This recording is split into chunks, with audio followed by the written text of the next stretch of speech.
Ok. On attaque la dernière heure déjà, la journée passe vite, hein. Ça passe très très vite même. Et on va parler d'une dernière chose qui concerne les styles de FireMonkey.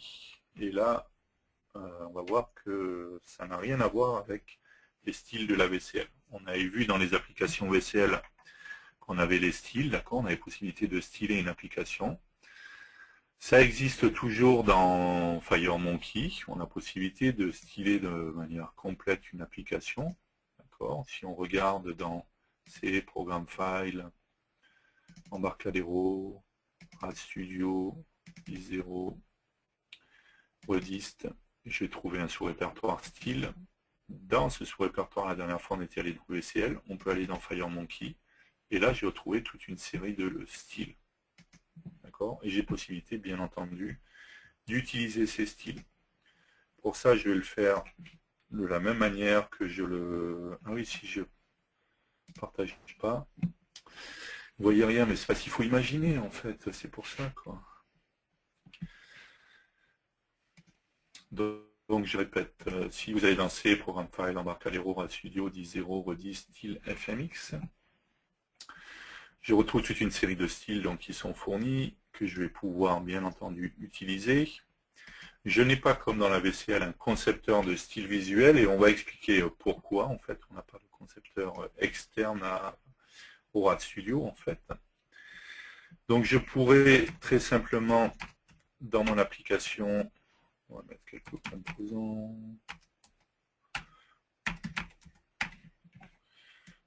Histoire de styler un peu tout ça. Ok.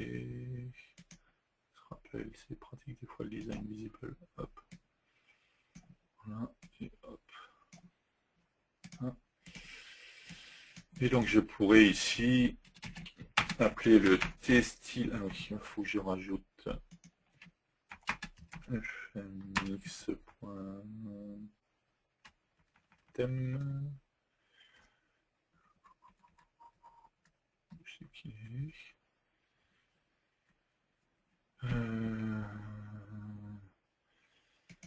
Style manager. Un peu plus dans quelle unité il est.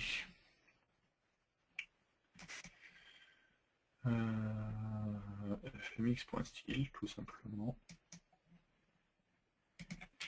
X.style. Donc je vais avoir un t-style manager dans lequel je vais pouvoir faire un load from file, d'accord, dans lequel je vais passer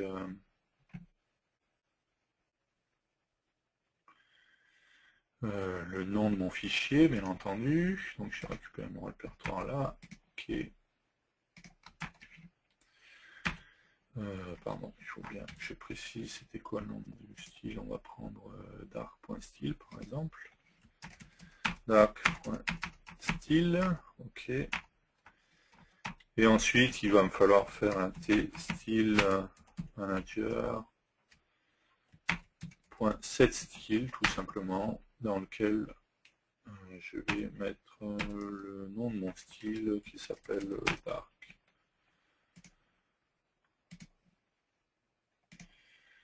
Pardon, c'est pas ça qu'il faut que je fasse, c'est récupérer mon style, donc le mieux c'est de le faire comme ça. Ok, hop. Le nom c'était dans la VCL qu'il fallait. Ok, je fais un set style de mon style que je télécharge. J'ai possibilité bien entendu de, j'ai des fonctions pour tester est-ce que mon style est bien un style correct et ainsi de suite. D'accord, donc on voit bien que du coup que mon application est stylée. Ok. Donc ça c'est la chose la plus classique comme on avait vu dans la VCL. Dans la VCL on ne peut faire que ça, changer un style et puis du coup toute mon application est stylée. Mais dans FireMonkey ça va beaucoup plus loin. On peut faire beaucoup plus de choses que ça.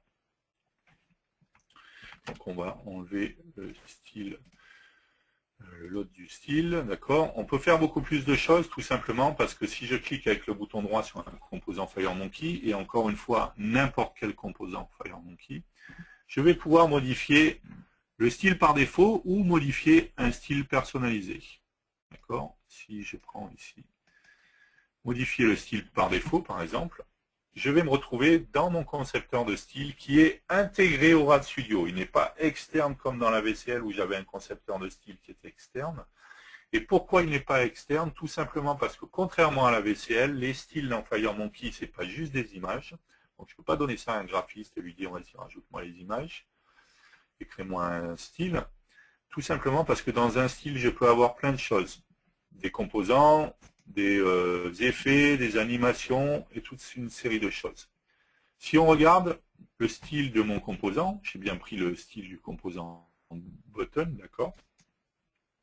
Je l'avais dit ce matin quand on a parlé, on se rend compte que tous les composants sont formés d'un T-layout à la base.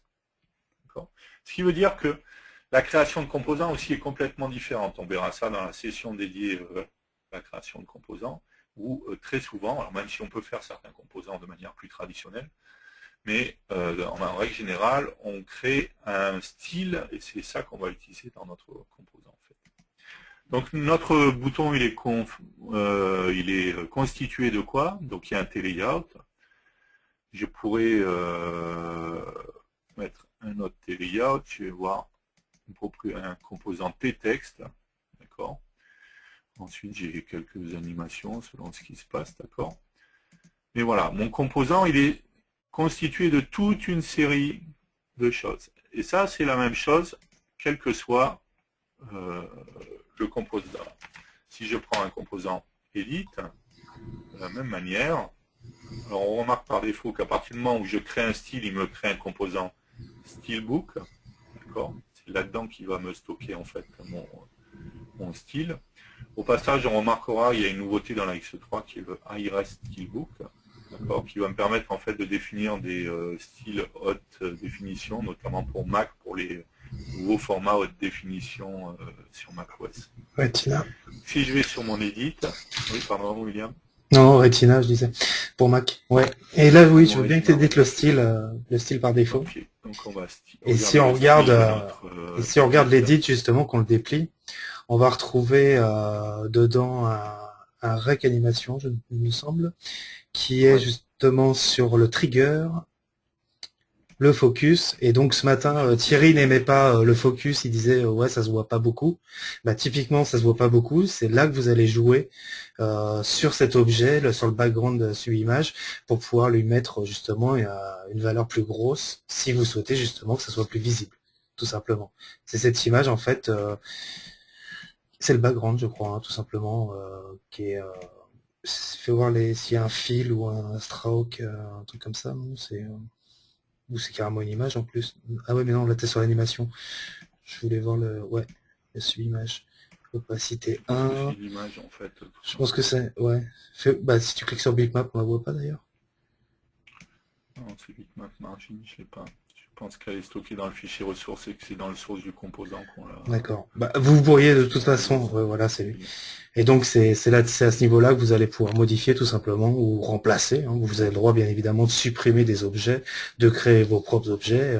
Si on pourrait très bien rajouter à la place sur l'edit style, sur le layout carrément en racine, on rajoute un glow effect et puis on lui dit que c'est is focus. À ce moment-là, il met ce qu'il avait mis ce matin comme valeur et vous aurez ce que vous voulez pour toutes les images vu qu'on est sur celui qui est par défaut. Voilà. Voilà, donc un composant est vraiment constitué de toute une série de choses, de la même manière qu'on a vu tout à l'heure qu'on pouvait le faire dans une forme. Et en fait, même un composant à la base est constitué de toute une série de choses. Et du coup, si je reviens, par exemple, je reviens sur mon bouton, je vais modifier le style par défaut, on l'a vu tout à l'heure, je retrouve c'est le style de l'édit, hein, moi je suis sur le bouton style. J'ai donc une propriété T-texte, d'accord. Je pourrais mettre que par défaut, par exemple, il y a un texte. D'accord. Et je pourrais lui mettre, par exemple, alors attention au refresh dans la conception, hein, très souvent le refresh il n'est pas correct. Donc vous changez d'item et vous revenez sur un autre item pour que le refresh se fasse correctement. On pourrait jouer sur l'angle de rotation, par exemple, lui mettre un angle de rotation à 30. Et à partir du moment où je vais faire appliquer, hein, ou appliquer et fermer pour ressortir en même temps, okay, on voit bien que mon bouton, par défaut, alors forcément j'ai une valeur dans le caption, donc la propriété texte, donc il m'a pris bouton 1. On voit bien que mon bouton est changé, et du coup, rappelez-vous, j'ai changé le style par défaut. D'accord? J'ai pas créé un autre style, j'ai changé le style par défaut. Ce qui veut dire que si je rajoute un autre bouton, comme c'est le style par défaut que j'ai changé, automatiquement, tous les boutons de ma fenêtre vont réutiliser ce style. D'accord? C'est le style par défaut. OK. Alors, il faut savoir que si je supprime par exemple le stylebook, j'ai plus mes styles et du coup je reviens sur le style qui était le style initial. D'accord? Il faut savoir que sur certains composants, il y a des styles déjà prédéfinis en fonction de l'utilisation. Par exemple, si je regarde sur les boutons et que je vais sur la propriété style lookup, je vais retrouver voilà, toute une série de boutons qui existent déjà, qui sont déjà paramétrés. Un search edit button, voilà, par exemple, un color button style, voilà, ce genre de bouton. Enfin, voilà, il y a toute une série de boutons prédéfinis qui existent, un password edit button, voilà. On verra que sur la partie mobile, c'est encore plus important les types qu'on a. On verra comment, quand on fera le mobile, comment c'est utilisé justement. Pareil sur un edit, hein, si je regarde sur un edit, on a vu qu'on pouvait rajouter des éléments. Donc, du coup, on peut le faire en rajoutant des éléments, mais on peut même également gagner du temps en allant dans style lookup et en prenant voilà, un combo edit style par exemple ou un clearing edit style. Voilà, il est déjà voilà, préprogrammé, tout ça.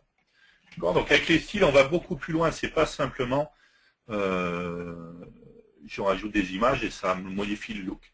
Ce qui veut dire également que tout à l'heure, on a vu qu'on pouvait modifier le style par défaut ici. Je pourrais modifier un style personnalisé.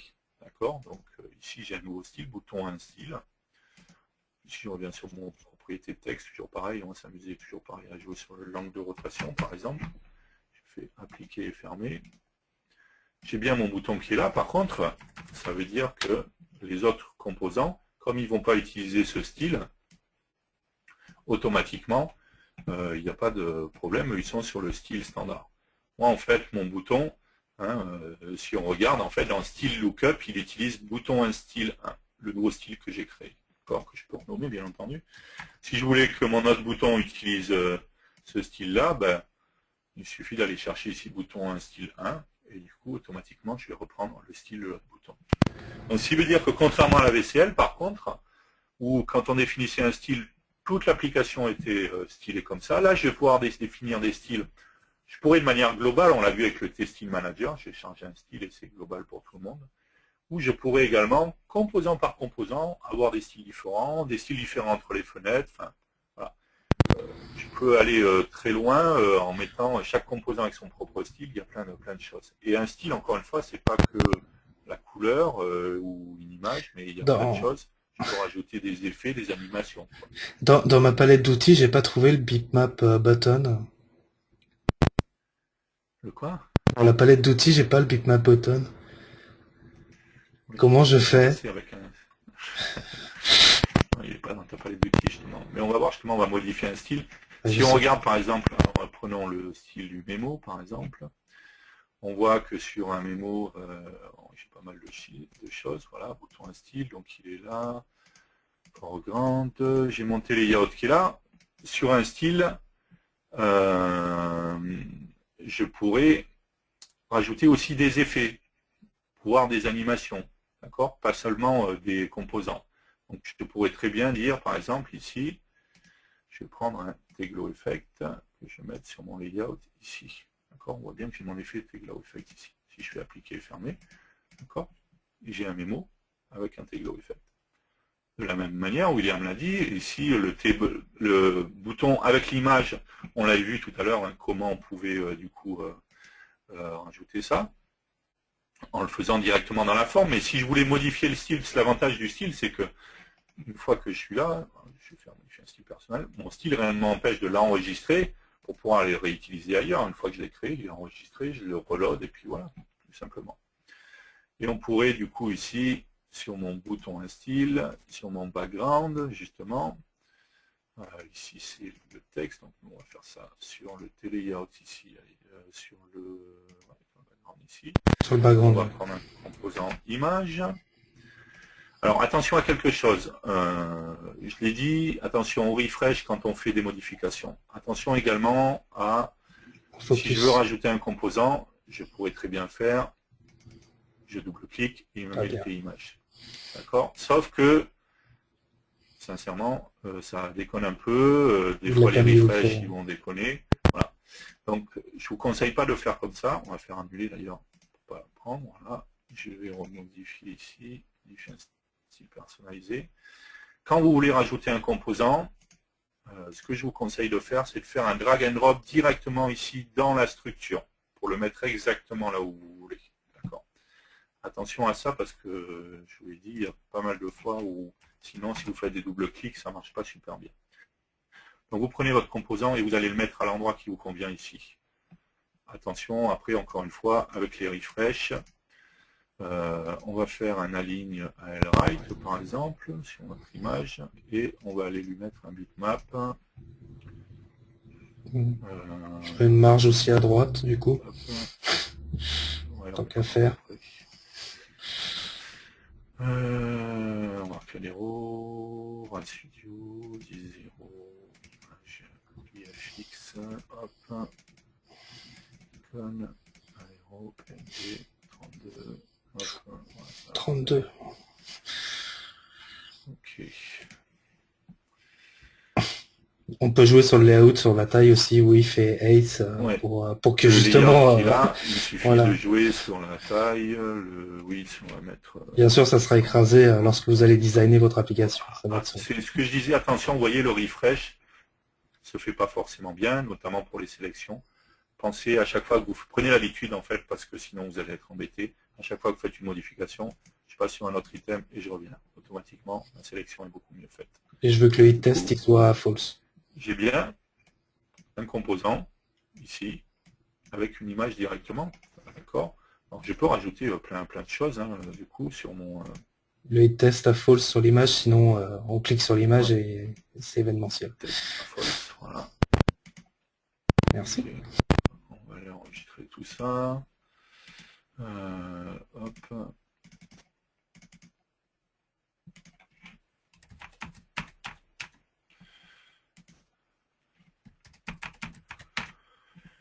Donc je sais qu'il y avait plusieurs personnes qui disaient qu'ils avaient des problèmes avec le concepteur. Je vous ai dit, les choses auxquelles il faut faire attention, c'est le refresh. Dès que je vais changer quelque chose, je prends le cas.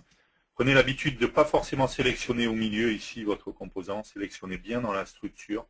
Parce que des fois, vous allez avoir l'impression de sélectionner, vous n'êtes pas sur le bon. Prenez l'habitude de sélectionner dans la structure. Travaillez toujours avec la structure en fait. La structure, les propriétés. Si vous rajoutez quelque chose, vous le prenez, vous le mettez directement dans la structure. Évitez le plus possible de travailler là-dessus parce que je le reconnais, il y a pas mal de fois où c'est pas parfait. Le cas classique, si là je veux augmenter mon image en fait, d'accord, la taille de mon image par exemple, voilà, il y a des fois ça fonctionne pas parfaitement, voilà, ça va encore. Mais on prend le cas, si je fais un aligne à left ici, on voit bien que le refresh, du coup, il n'est pas parfait parce que ma sélection elle est restée là sur la droite. Donc je prends l'habitude, je change d'item, je reviens sur mon item. Voilà, et là directement, hop, voilà, je retrouve bien mon image. Donc là, du coup, j'ai un bouton avec une image à gauche. Ça n'empêchera pas que, si je fais ça,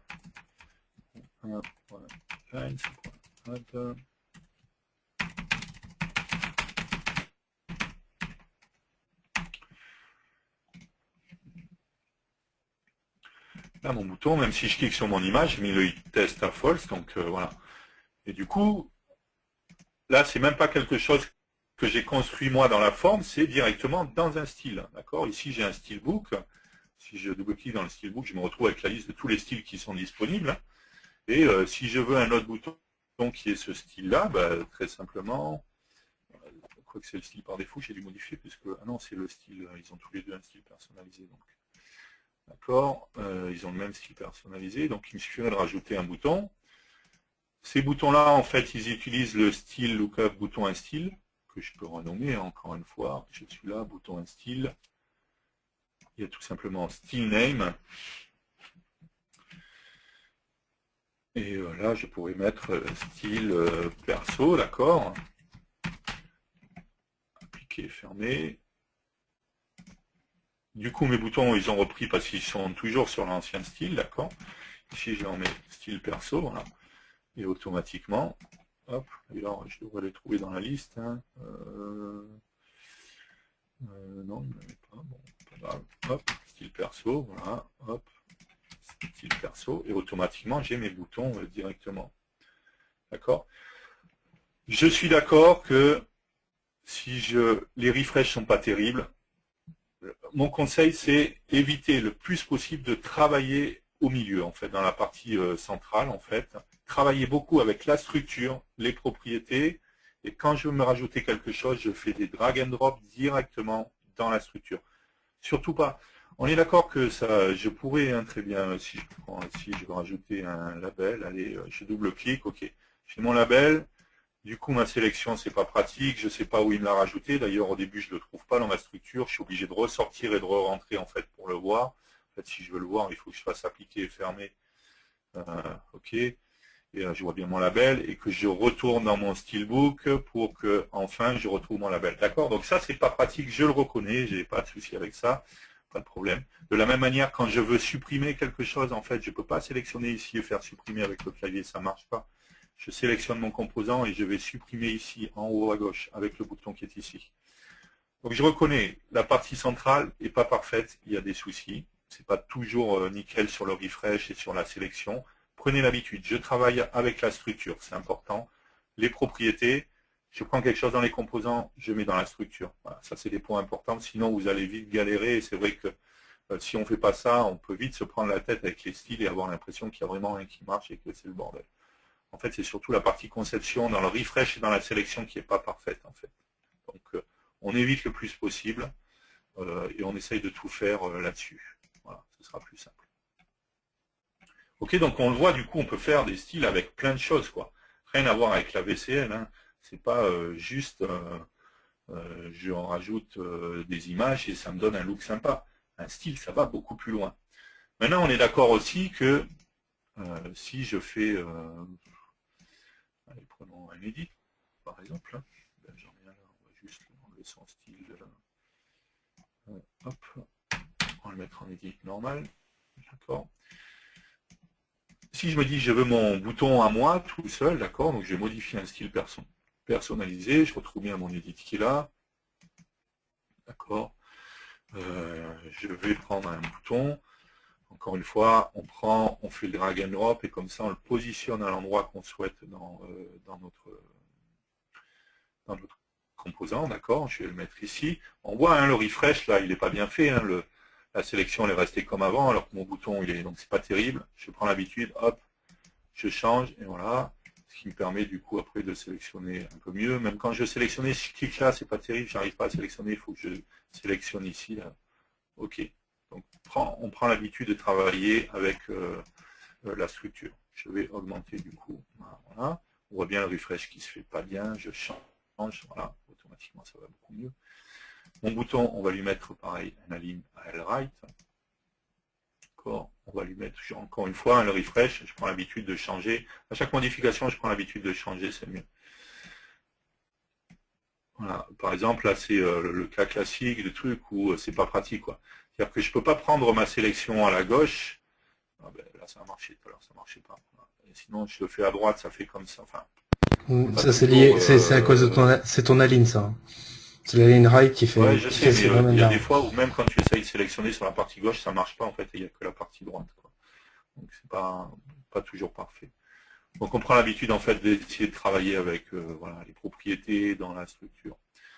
Donc là j'ai un bouton, ok, sur mon edit, il n'y a pas de problème. Donc j'ai bien ici un edit avec un bouton, d'accord. Ceci dit, le gros problème c'est que ici j'ai un style, mais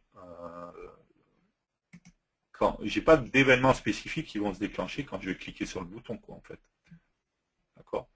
Jusqu'à maintenant, on a fait des styles où on rajoutait juste des choses visuelles, d'accord, sur lesquelles il n'y a pas d'interaction avec l'utilisateur. Mais du coup, tu peux aussi vouloir rajouter des choses sur lesquelles il y a besoin d'une interaction avec l'utilisateur. Un bouton, une case à cocher, peu importe, quoi, plein de choses. Quoi. Donc pour ça, en fait, on va faire une nouvelle application pour montrer un petit peu comment on peut aller encore plus loin avec les styles. Et on va notamment utiliser un composant qui est un composant TLisBox. Je pense que vous connaissez tous le composant TLisBox, d'accord? Donc le composant TLisBox, il a une propriété items, d'accord? Je lui mets du texte, on est d'accord? Et voilà, j'ai des items qui sont basiques, ça reste du texte. En fait, on se rappelle, tous les composants, on va pouvoir utiliser les styles. Donc ce qui veut dire que chaque item, je vais pouvoir également le modifier, quoi. D'accord? Et je vais pouvoir travailler dessus. Donc on va supprimer ce texte-là. Et moi, je voudrais une listbox avec, par exemple, je veux une liste de contacts ou des choses comme ça. Et je veux pas juste un texte, quoi. Je veux une image avec la photo de la personne. Je veux une case à cocher. Je veux faire plein de choses, quoi. Et un bouton, quand je clique dessus, ça me déclenche d'autres opérations, ce genre de choses. Donc pour ça, cette fois, on ne va pas modifier le style par défaut, d'accord? Puisque si je vais modifier le style par défaut, je vais voir que j'ai déjà plein de choses. Je vais me créer mon propre style à moi, d'accord? Je vais partir de rien, en fait. Donc pour ça, j'utilise un stylebook, d'accord, que je vais poser sur ma fenêtre. Et j'ouvre mon stylebook. Il n'y a rien, il y a un layout. C'est la base du stylebook, c'est un layout, d'accord? Et après, je vais mettre mes styles dedans. Toujours, quand vous créez un nouveau style, on part d'un layout. Parce que c'est le nom, en fait, que vous avez, le style name que vous allez donner à ce layout qui va définir le nom du style à utiliser de l'autre côté. Ok, donc je prends un layout que je mets ici. Ok, on a un layout ici. Encore une fois, vous avez vu le refresh, la sélection elle était en haut. Donc j'ai mon layout qui est là. Donc je pars de rien. Hein. Mon layout, on va l'appeler item perso. Ce que je veux personnaliser, c'est mes items. D'accord? On va lui donner une largeur un peu plus grande. Je vais juste enregistrer. Je vais voir juste la largeur que j'ai utilisée là, 305. Allez, hop, ok. Donc si je reviens ici sur mon layout, on va mettre 305, voilà. On va mettre un petit peu moins, 300 par exemple. Voilà. On va bien le refresh. Encore une fois, on prend l'habitude. Voilà, on change d'item pour faire le refresh. On va, j'ai changé donc le style name, j'ai bien mis un item perso, d'accord. On va lui mettre une hauteur un petit peu plus grande. Allez, on va lui mettre 75 par exemple. Encore une fois, on voit bien 75, il n'y a pas de modification dans la sélection. Je change, je reviens, j'ai bien une modification. Ok. Ça, c'est le layout de mon item. Chaque item dans ma listbox. Moi, ce qui m'intéresse dans chaque item dans ma listbox, c'est par exemple d'avoir un bouton. Voilà. J'ai fait ce que j'ai dit qu'il ne fallait pas faire en plus. Attends, je vais faire appliquer fermé, je vais revenir. Je vous dis de ne pas le faire et puis je le fais en plus. J'ai fait un double clic, d'accord. Donc ça, c'est le cas classique, un double clic. Du coup, on ne voit pas le composant. Il faut sortir et rentrer dans le stylo. Pas pratique du tout, je reconnais. Donc, on va mettre un alt-right. Voilà, ok. Mon bouton, on va lui mettre un texte, on va lui mettre cliquer ici, voilà, par exemple. Je vais mettre ensuite un label. Donc là, je fais bien un drag and drop, je positionne ça dans mon layout, ok. Le refresh, toujours pareil. Ok, il est là mon label. Je vais lui mettre un... Alors non, je vais supprimer. Alors pour supprimer, encore une fois, je sélectionne et je fais supprimer ici. Si je fais supprimer avec le clavier, il ne se passe strictement rien. Je vais supprimer ici. Ok, je pense bien changer pour le refresh. Je vais mettre une image d'abord. Une image. Hop, dans mon layout. Ok. Le refresh, toujours pareil. Ok. L'image, on va lui mettre un align right. Left, pardon. Ok.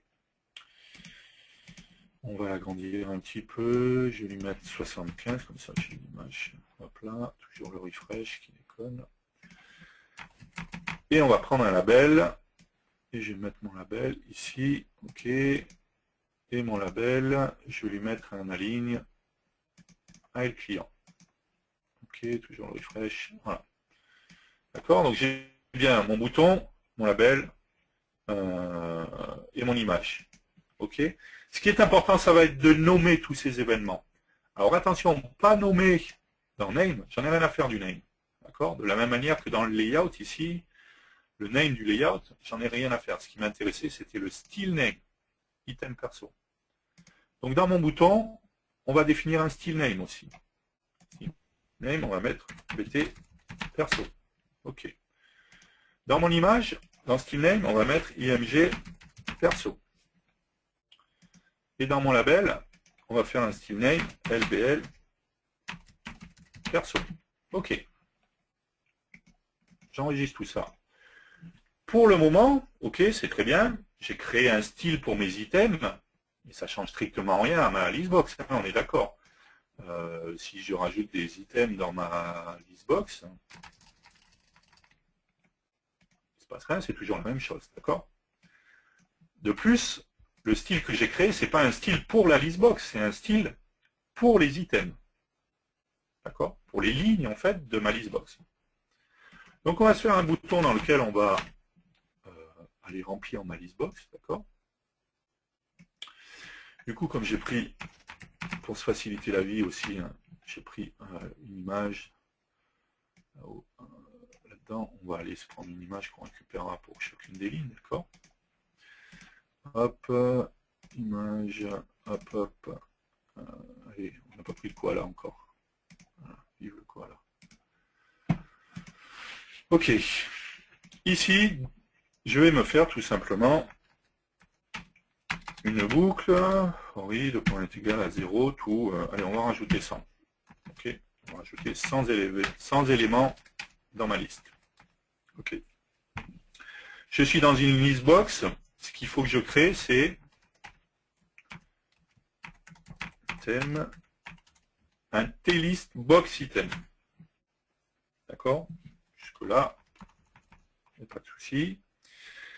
Donc, item est égal à T-list box item point create. Ok. On va mettre nil, c'est pas terrible, mais bon, c'est pas grave. Ça se fait pas normalement, mais c'est pas grave. Donc là, je crée un item de listbox. Ensuite, ce qu'il faut que je lui dise, c'est que cet item, son parent, c'est bien entendu ma listbox. D'accord? Jusque-là, OK. Maintenant, moi, ce qui va m'intéresser, c'est d'appliquer mon style. D'accord? Moi, j'ai créé un style, je veux qu'à ces items, j'applique ce style-là. Pour ça, en fait, si on regarde, dans item, j'ai un style lookup. D'accord? Dans style lookup, je vais mettre quoi, en fait? Je vais mettre tout simplement le nom de mon style, qui est item perso. D'accord? C'était le style name, qu'on met toujours sur le layout à la base, d'accord? Si j'ai plusieurs styles ici, je vais trouver tous mes styles avec un T-layout à chaque fois, et c'est le style name qui est défini ici sur le layout. OK. Donc, je vais lui mettre style lookup, c'est item perso. OK. Je lui dis, sur cet item-là, tu vas utiliser le style que j'ai créé. Jusque-là, d'accord.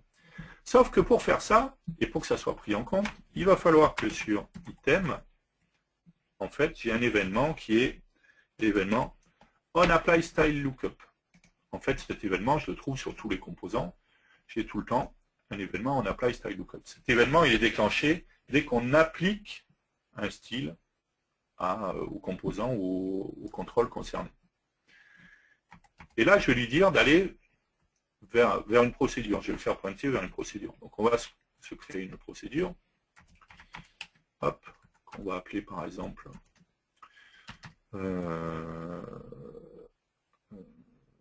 to apply style lookup. D'accord? Un petit CTRL SHIFT C. Voilà. Et donc, je vais lui dire mon onApplyStyleLookup, je le redirige vers mon doApplyStyleLookup. D'accord? Donc, on a ici, je crée mes items. D'accord? Je leur applique un style. Et je lui dis, alors c'est important de mettre le onApplyStyleLookup avant d'appliquer le style. De cette manière-là, dès que je vais lui faire style lookup de point égal item perso, automatiquement il va déclencher l'événement onApplyStyleLookup parce que justement je lui ai appliqué un nouveau style. Et encore une fois, j'ai appliqué un style à mes items, hein, pas à ma listbox, à mes items en fait. Et ensuite, qu'est-ce qu'il me reste à faire? Ben, tout simplement, c'est que là, on est d'accord, mais Moi, je lui ai pas dit, dans l'image, il faut mettre ça, dans le label, il faut mettre ça, dans le bouton, il faut mettre ça. D'accord. Mais pour ça, dans mon événement Do Apply Style Lookup, je vais tout simplement lui dire, alors, pardon, il faut que je me crée un item qui est pareil, un T-list box item, d'accord. Et simplement, là, j'ai pas besoin de le recréer. À partir du moment où j'ai appliqué le style et j'ai fait un Apply Style Lookup, dans le sender, en fait, je vais récupérer l'item concerné. Donc, en fait, mon item, tout simplement, thème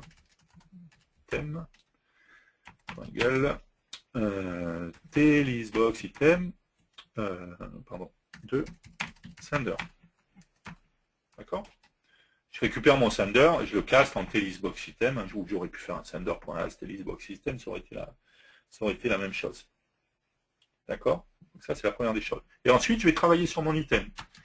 Et qu'est-ce que j'ai sur mon item? En fait, j'ai une propriété qui s'appelle StyleData, qui va me permettre justement d'accéder aux différentes propriétés, en fait, enfin, aux différents objets, en fait, de mon style.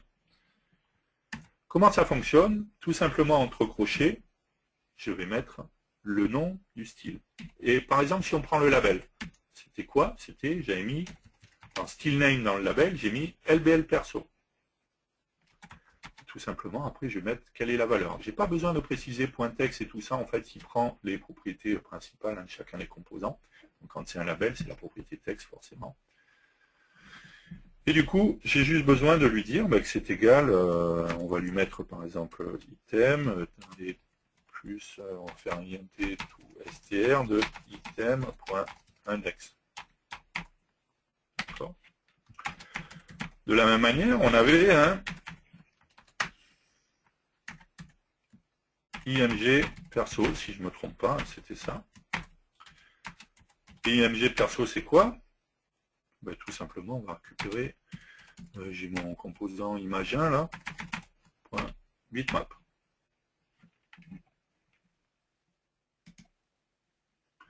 On va aller enregistrer tout ça.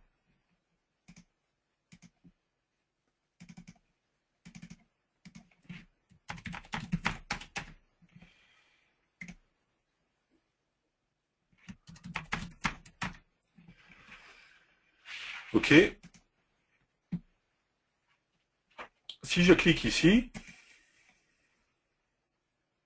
on voit bien qu'il m'a rajouté tous mes items. Alors, ce qui est dommage, c'est que du coup, la largeur de la ligne, elle n'est pas très grande. Mais en fait, ça, c'est lié tout simplement au fait que dans ma listbox, j'ai une propriété item8. Comme elle est par 0, il prend la hauteur par défaut. OK. Et du coup, il me suffit tout simplement, ici on va mettre 75, je crois que c'est 75 que j'avais mis. Si je reclique, j'ai bien, sur chaque ligne, mon image, d'accord, il m'a récupéré mon image. J'ai le label avec l'item index, d'accord.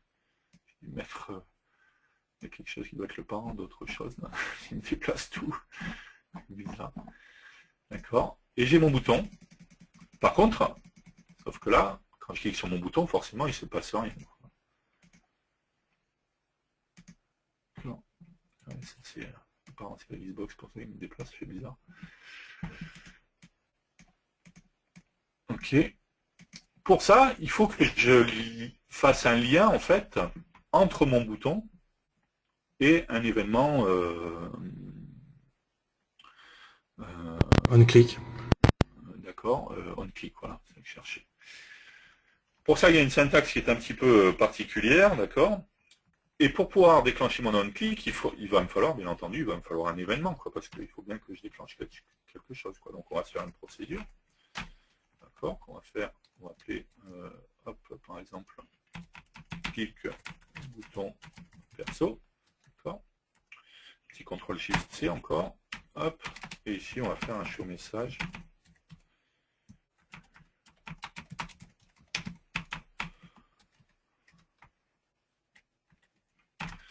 Ok. Ensuite, il me reste toujours dans mon Do Apply Style Lookup, tout se fait là-dedans en fait. Hein. je vais tout simplement, toujours pareil, faire item.styledata. Mon bouton, on se rappelle que je l'ai appelé BTN perso. D'accord. Et c'est là où la syntaxe après est un petit peu particulière, c'est que là-dedans, on va renvoyer tout simplement, alors, ça s'invente pas, hein, je suis d'accord, un tvalue.from, là on utilise les génériques en fait, on va lui dire que c'est un tNotifyEvent, et entre parenthèses, on va tout simplement lui passer le nom de notre événement qui est clic bouton perso, d'accord, qui est ma procédure, qui est ici. Je lui dis donc que sur le bouton perso, enfin, dans le style, l'objet qui s'appelle BTN perso, qui en l'occurrence est un bouton, de faire le lien avec un tNotifyEvent qui est un type tNotifyEvent, pardon, qui est clic bouton perso. Si j'enregistre maintenant, je clique.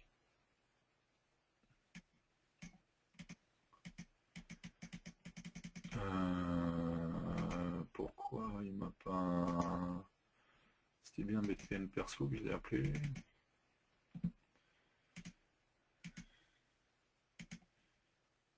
C'est BT perso, pas BTN perso.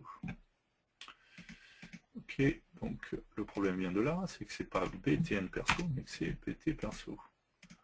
Il n'y a personne qui suivait, hein, personne l'a vu. Ok, je clique, j'ai ma liste qui se charge, d'accord, je clique sur mon bouton. Youpi, ça marche. Je peux du coup avoir mon événement qui est déclenché. Sur la liste, ce qui est bien, c'est de mettre un begin et un end update, parce que Ouais, Ryan Accent, c'est que dalle, justement. mais d'accord, ok, désolé. Mais vrai que sinon, là, ça consomme grave. Vous le remarquer, le problème c'est que c'est super long, et puis il n'y a rien qui s'affiche. Donc juste avant de faire ma boucle, on va faire un listbox1.begin update, et à la fin, en fait, on va faire un listbox1.end update. Vous allez voir que du coup, tout va se mettre à jour en même temps, et que du coup, c'est encore plus rapide. Quand je clique, c'est instantané. Ok, donc du coup, sur une listbox, à la base, c'est une listbox. Le gros avantage, là, c'est qu'en jouant avec les styles, j'avais une listbox qui était une listbox basique. Hein. À la base, elle est juste faite pour afficher un texte. Ben, moi, je me suis créé mon propre style et j'ai défini que les items, finalement, chaque ligne de ma listbox, ça va pas être juste une propriété texte, mais il y a une image, il y a un label, il y a un bouton, je vais pouvoir cliquer dessus, je vais pouvoir déclencher les choses. Mais du coup, on voit vite que les possibilités qu'on a, quoi. C'est-à-dire que rien ne m'empêche de venir ici, et là, dans mon layout, enfin, je peux rajouter des effets, je peux rajouter des boutons. Rien ne m'empêcherait, je sais pas, sur le bouton, par exemple, on pourrait très bien dire, je vais rajouter un glow effect, quoi, j'en sais rien. Voilà, hein, un glow effect, je vais rajouter ça sur mon bouton. Enfin, il y a plein de choses qui sont faisables, quoi, en fait, du coup. Hein. Si je relance, j'ai bien... voilà, j'ai bien un glow effect. Enfin, du coup, ça va beaucoup plus loin. Là, on n'a rien à voir avec la VCL. Là, on est dans un autre monde, hein, carrément, quoi. Et j'accède, je crée vraiment tout ce que je veux, quoi, dans ma listbox. Alors, je vous encourage à aller c'est pareil, voir dans les démos. C'est pareil, ce qu'on a perçu, enfin je sais pas si vous avez fait attention, mais là où Thierry systématiquement nomme son style avec c'est style name, hein, c'est ça. Juste au-dessus, il y a style lookup. Il y a style lookup, et c'est-à-dire que vous pouvez très bien hériter vraiment de styles avec des styles avec des styles.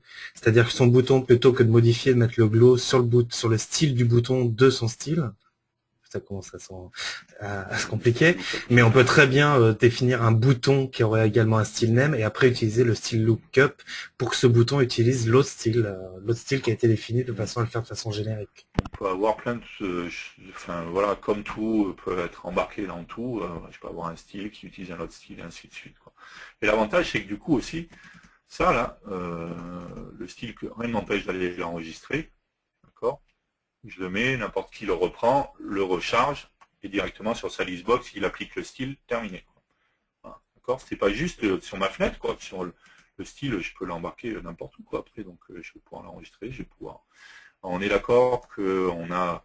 Ici, j'ai appelé directement style data, et du coup, on a accès aux propriétés par défaut. William vous a envoyé des exemples de code où on voit comment on peut faire avec les get style ressources, les find style ressources pour trouver une propriété en particulier. Je pourrais accéder en fait à n'importe quelle propriété en fait de. En fait, on récupère le pointeur sur l'objet directement. Voilà. Donc à partir du moment où on a l'objet, on fait ce qu'on veut dessus. Après, on fait ce qu'on veut, quoi. Hein. Je peux faire évoluer mon composant directement et autres. Et on voit bien que les styles, ça va vraiment beaucoup plus loin. Du coup, encore une fois, je vous encourage à aller voir les démos qui sont fournies en standard avec Delphi. Et par exemple, même on pourrait voir...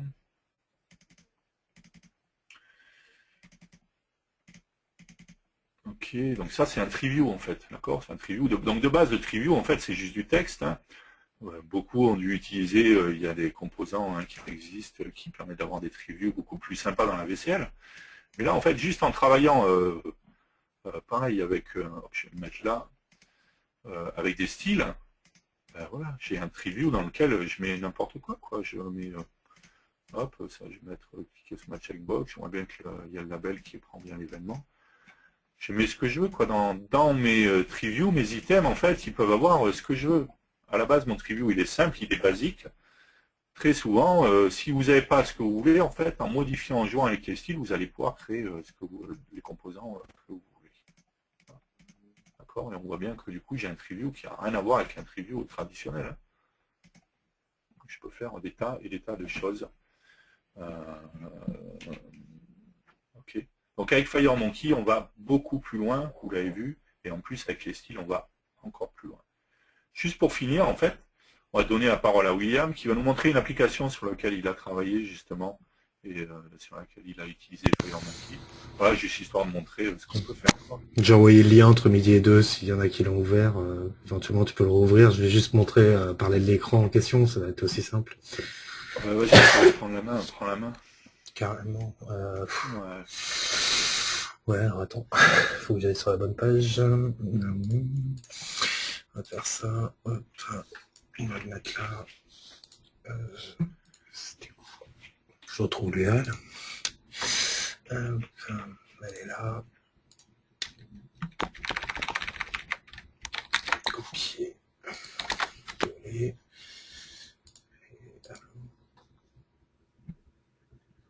Ok. C'est où? Change présentateur. William Viver. Yes. Et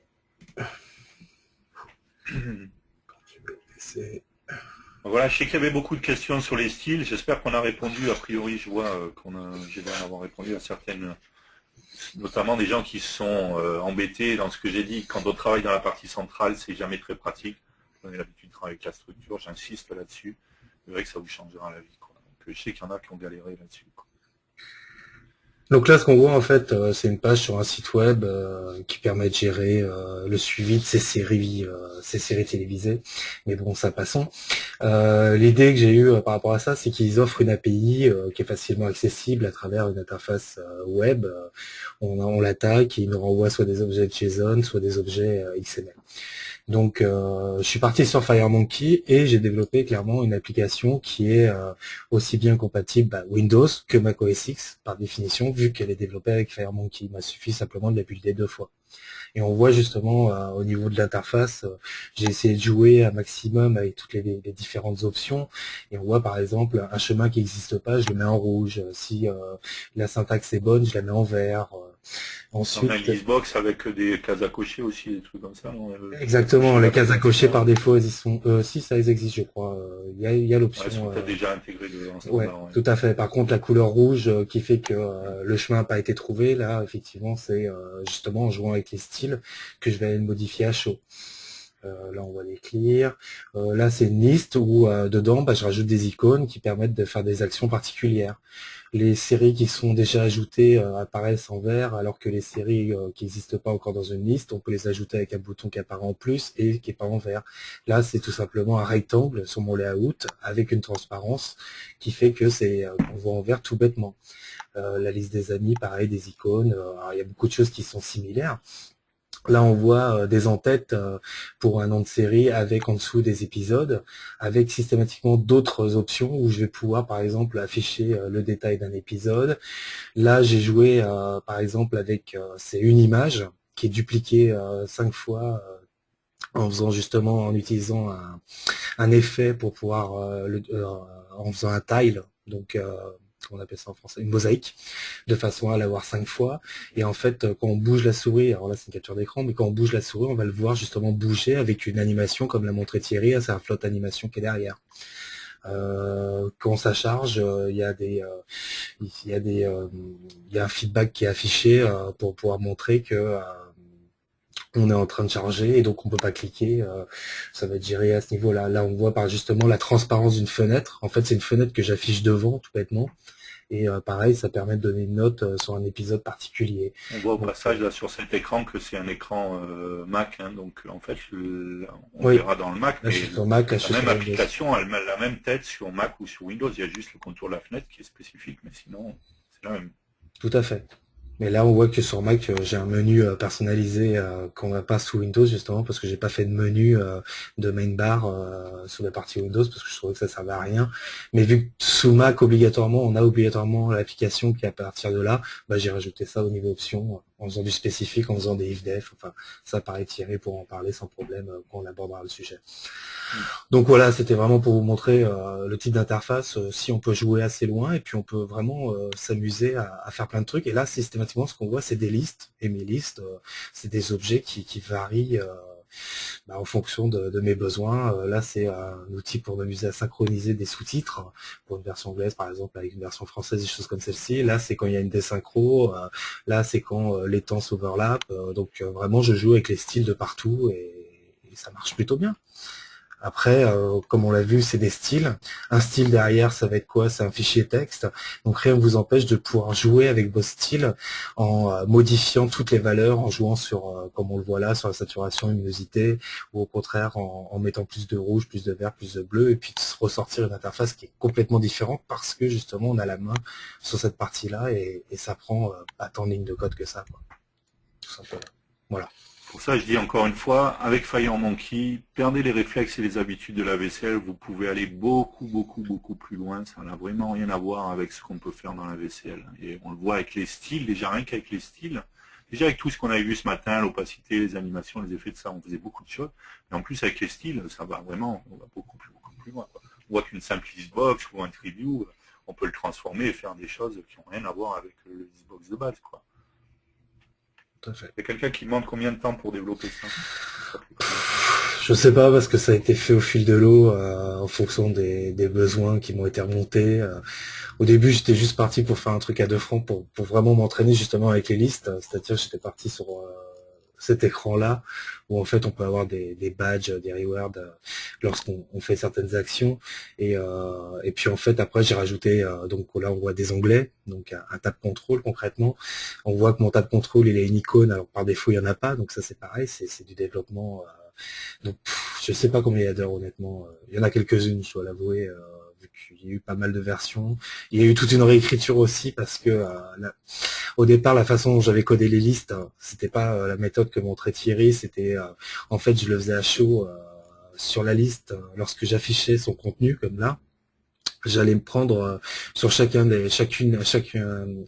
de la liste, j'allais modifier les valeurs, que ce soit toutes les valeurs textuelles ou sur les événements. Et typiquement, j'avais des perfs qui étaient catastrophiques, c'était lamentable. Et puis après, il y a eu effectivement différents exemples qui ont été fournis par Embarcadero. Il faut savoir qu'il y a eu des différences sur les listes entre la X2 et la X3 dans la manière de faire, enfin, pas spécifiquement sur les listes, mais Pour Ouais, accéder ça au c'est bon. style, justement, il y a eu quelques petits changements. J'utilisais la bonne façon, donc ça j'ai pas eu de soucis. Mais effectivement, avant on pouvait faire des bindings autrement et là Voilà. c'était pas cool. Mais moi je suis parti sur les finds comme je l'envoyais, c'était un bout de code, get style ressource texte. En fait, je me suis en plus fait des fonctions pour faire une abstraction au cas où il y a des changements. Et du coup, non, ça me coûte pas cher. Pareil, si vous jouez un jour avec l'application, à chaque fois que je mets ma souris au-dessus d'une icône, vous verrez il y a un glow justement. Et le glow, en fait, c'est un bouton qui a cet effet glow. Et en fait, après, à chaque fois que j'utilise une icône, elle utilise le style lookup pour utiliser cette icône. Donc, c'est complètement transparent pour moi. Si j'ai une modif à faire, ça est appliqué partout. Donc, c'est vraiment assez bien pensé au niveau du framework pour les styles avec Très FireMonkey. souvent, ce qui est un peu long au départ, c'est de bien définir tous ces styles avec tout ce qu'on va vouloir, mais après, le gain de Ouais. temps, il est énorme parce que dès que ailleurs, dans une fenêtre, j'ai besoin de ça, je reprends le style et puis c'est terminé, quoi. C'est exactement ça. Là, on voit que je suis sur la liste à voir, où on voit que j'ai un épisode avec son détail. Quand je suis sur une série, non, là c'est le planning, c'est pareil. On voit que c'est la même liste. Et en fait, j'utilise le même style, quelle que soit ma fenêtre. Et après, éventuellement, en fonction des fonctionnalités que je veux fournir pour la fenêtre, je vais justement tester sur quel onglet je suis et dire simplement, non, ça tu t'affiches pas, je te masque parce que t'as pas à être là. Tout à fait. C'est vraiment très réutilisable et c'est vraiment très pratique. On l'a vu, il suffit juste d'un steelbook, en fait, hein. Le steelbook, après, je peux mettre ça sur un data module, je le partage pour toutes mes fenêtres, et puis voilà, tout le monde accède au steelbook, accède aux différents styles, et puis voilà. Donc l'application est téléchargeable, mais non, les sources sont pas publiques. Je les garde pour l'instant. Donc, par contre, le sample que montrait Thierry, celui-là enfin, Ouais, c'est la ouais, même de chose en voir plus dans les simple justement. menus, Là, directement c'est mon affiché. truc, je vous le montre. Je sais pas combien il y a. Enfin, je peux regarder. Non, je sais pas s'il n'y a pas d'option pour regarder vite fait le nombre de lignes de code. Parce que je sais pas, j'ai beaucoup de classes. Parce que justement, j'ai segmenté pas mal de choses. Mais rien que sur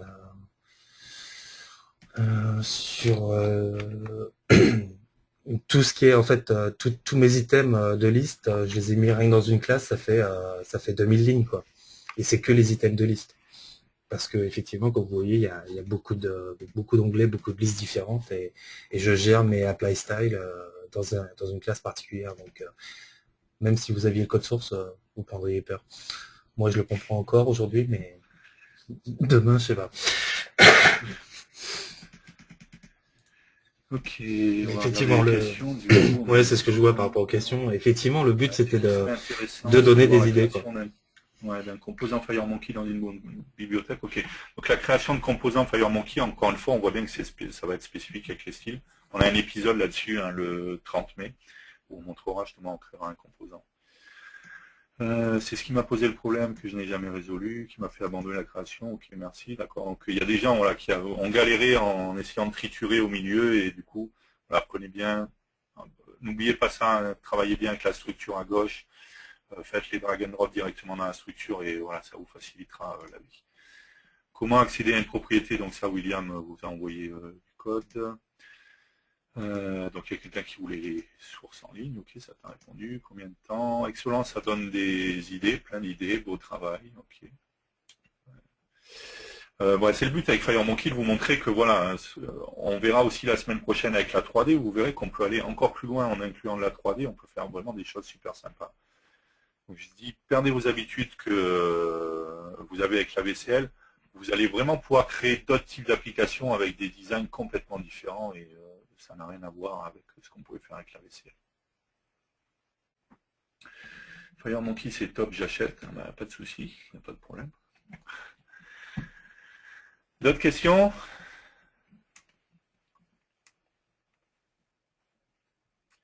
Non, mais j'espère qu'on vous a montré les choses sympas sur FireMonkey, qu'on vous a montré un petit peu comment faire justement des choses, voilà, des looks d'applications plus sympas.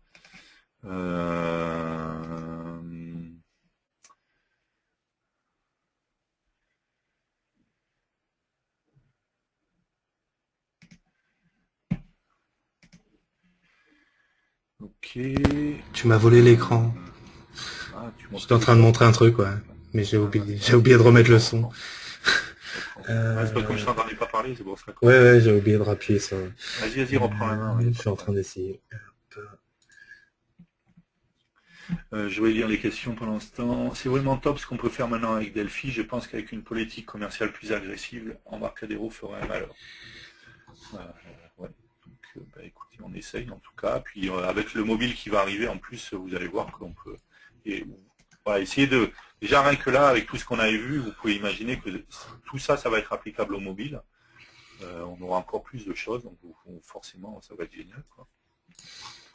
Je vais virer les captures pour pas que ça... Hop. Là, c'est une application à 2 francs, pareil, que j'ai fait rapidement, qui me permet en fait de charger une image. Donc, lorsque je charge une image, il va y avoir... Celle-là, je connais plus les tailles de tête. Typiquement, quand on prend la VCL, qu'on exporte un image... comment on appelle ça, image liste. On a toutes les images qui vont être en même temps chargées. Là, on voit justement... Alors, on voit des hints, d'accord, déjà. Parce que on demandait ce matin, bah là, complètement, mon int, je l'ai codé, tout bêtement. Donc voilà, ça se fait, il n'y a pas de souci. On voit que j'ai un int totalement custom. Alors bien pareil, ça c'est l'application est aussi bien valide sur Windows que sur Mac. Passage, quand le int il disparaît, oui, c'est codé. D'avoir des choses soit qui apparaissent bêtement ou chez juste invisible, mettre des effets de suite, ça change quand même le look de l'application. On va devoir partir. Bon, ouais. Donc là, on voit que je peux changer. Toutes mes icônes ont été chargées. Je sais pas si vous avez bien vu en fait l'image au départ, mais c'était voilà, c'était une image de ce type. C'est celle-ci, d'accord. Et donc ça me permet de découper automatiquement mon image. Ça, celui-là, il marche aussi. Voilà, je peux aussi m'amuser à mettre une rotation automatique. Donc on retrouve l'arc dial qu'a montré ce matin Thierry, d'accord. Alors après, on a des composants qui sont liés aux couleurs, on peut jouer avec la transparence pour justement pas voir. Enfin, je peux zoomer, je peux même après derrière, je sais plus ce que j'avais fait des trucs avec les effets. Je sais plus, je les connais ça. Peut-être pas dans celle-là, remarque. Donc voilà, on peut jouer avec ces réglages, avec les composants, la manière dont il va découper, dans quel sens. Enfin, c'est voilà. Pour les hints, pour info, il y a une propriété, je sais pas si tu vas en parler dans l'épisode 3 justement, qui est pas encore sorti du coup, sur la propriété tag screen, que pour moi est super importante en fait, c'est super utile parce que c'est avec ça que je joue personnellement. Non, je n'en ai pas parlé. D'accord. En fait, vous connaissez tous la propriété tag, donc qui était de type integer, qui existe depuis sûrement la V1, non? Dans le genre, ou pas loin. Voilà. Et en fait, Embarcadero a rajouté, il y a tag screen, tag string, il y a tag float, et puis, je sais plus, un truc comme ça, quoi. Mais, vous les voyez pas parce qu'ils sont pas en publish en fait sur les composants, donc on les voit pas dans l'inspecteur d'objets, mais quand dans le code, par le biais du code, on peut y accéder. Ouais, on fout. Oh, un projet. Oh. 11 000 lignes dans celle-là. Ouais, on peut, je sais pas moi, il y a bien un label, ouais, voilà, point tag, voilà, tag, il y a même object, ouais, effectivement, float, string, et le tag habituel qu'on connaissait tous. Donc moi j'utilise tag string, et puis derrière, ça me permet de facilement, ça permet de mettre pour mon composant son int, je le mets dans cette valeur-là en attendant qu'Embarcadero fasse le vrai int, en espérant qu'il apparaisse effectivement, après avec le souci de multiplateforme comme disait Thierry ce matin, et puis s'il apparaît, j'aurai juste à déplacer ça. En général, j'irai justement dans un événement particulier pour éviter d'en avoir partout. Qu'est-ce qu'il y a d'autre comme question? Y a-t-il des possibilités d'alignement comme dans la VCL? Donc oui, il n'y a pas de souci, on peut faire des alignements. On l'a vu plusieurs fois. Oui, surtout avec X3 où on retrouve les onshore alors qu'avant on n'avait pas les onshore en X2, on jouait qu'avec des alignes par rapport à la forme, enfin aux parents. Il y a les onshore, les alignes, pas de problème sur la X3. Une personne qui dit je n'arrive pas à avoir ce tag string. Il est bien partout en plus, je crois pas qu'il... Ah oui, surtout les objets vus, enfin les composes. Vous n'êtes pas Vous êtes dans la VCL et vous n'êtes pas sur FireMonkey. Ouais, sur FireMonkey, hein, on dit, Ouais. on parle bien de FireMonkey. Je pense que c'est ça le problème. Ouais, est-ce que c'est prévu des formations FireMonkey? Donc oui, ça on peut faire, hein, si vous voulez, vous pouvez nous contacter là-dessus. Pas de problème. Ok, d'autres questions? Non, ben écoutez, on espère vous avoir donné envie de travailler avec FireMonkey. Encore une fois, ça permet vraiment d'aller beaucoup plus loin qu'avec la VCL. FireMonkey et les bases de données, ben, on a montré cet après-midi, on a montré comment se connecter à la base de données avec les live bindings. Donc je l'ai montré cet après-midi comment faire. Il faut utiliser les live bindings, par contre, c'est sûr. Mais oui, il n'y a aucun souci pour faire du FireMonkey avec la base de données. D'autres questions? Non?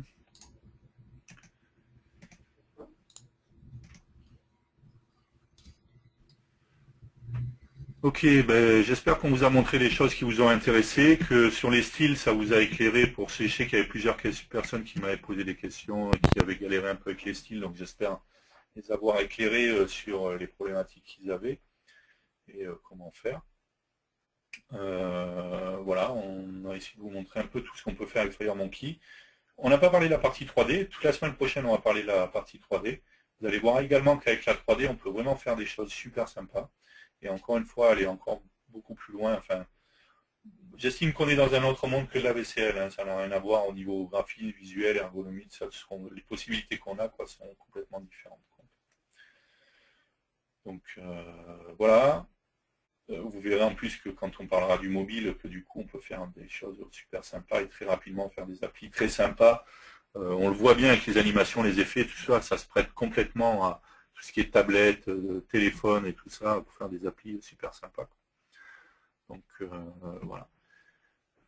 Merci à vous tous, merci de nous avoir suivis. Je vous donne rendez-vous la semaine prochaine, on vous donne rendez-vous la semaine prochaine. Non, je vous donne rendez-vous la semaine prochaine, je crois que William n'est pas là la semaine prochaine. Oui, je confirme. Tout à fait. J'ai des congés à solder. Donc, je vous donne rendez-vous la semaine prochaine. On parlera de 3D avec FireMonkey. On verra comment, même dans des applications plus traditionnelles, on peut intégrer de la 3D. Voilà, juste histoire de... Ne pensez pas que la 3D, c'est seulement pour les jeux ou les applis d'architecture, voilà, ce genre de choses. Même dans des applis plus traditionnelles, on peut utiliser la 3D et faire des choses sympas. Merci beaucoup encore pour votre participation. Il y a une personne qui demande quand la vidéo sera publiée. C'est déjà en cours. Il manque. Il y a déjà les jusqu'avant la pause, c'est déjà fait. Voilà quoi.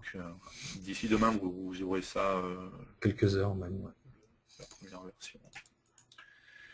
Merci à vous tous. Je vous souhaite une bonne soirée. Vous avez une semaine pour vous reposer. Je vous donne rendez-vous la semaine prochaine. On va faire de la 3D. Merci beaucoup. Et puis, rendez-vous dans une semaine. Bonne soirée. Bye bye. Bonne soirée. Salut.